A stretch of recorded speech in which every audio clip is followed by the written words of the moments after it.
2002. In these positions, he developed and implemented major reforms in health policy.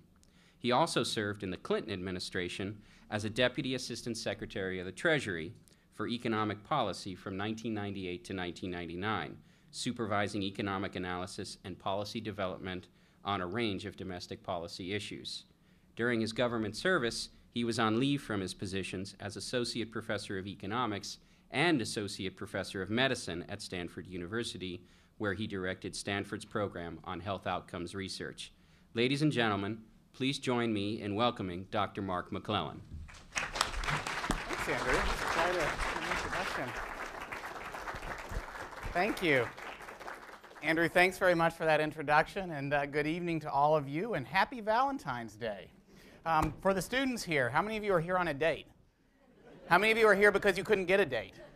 Yeah, I see some hands going up. That's okay. I won't take it personally. And actually, it is a real privilege to be here, and it's a special honor that you all did come out to hear from me this evening.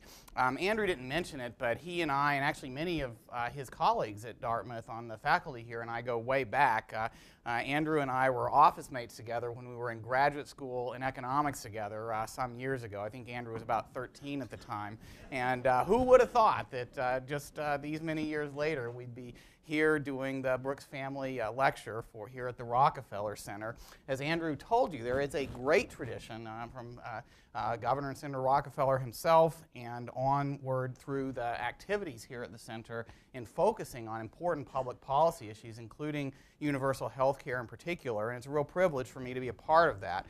Dartmouth has a great tradition more generally, in the medical college as well, for making a difference and understanding what health policies are working and aren't working in this country. Andrew talked about my affiliation now with Brookings after leaving government, but I'm also spending a lot of time collaborating with some of the leading academic researchers in the country on health policy issues, and many of those researchers are right here at Dartmouth. So this is a very special place to be talking about such an important topic of universal health care.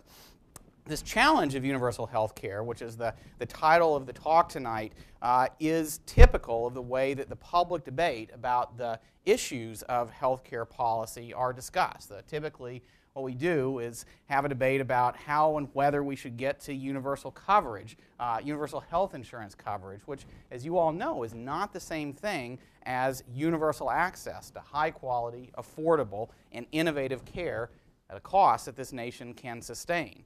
There's an important difference between the two, universal high-quality health care access and universal health insurance coverage, and I want to talk about that tonight. I want to talk tonight about not just expanding access to health insurance coverage, important as that is, but about achieving real health care reform, getting to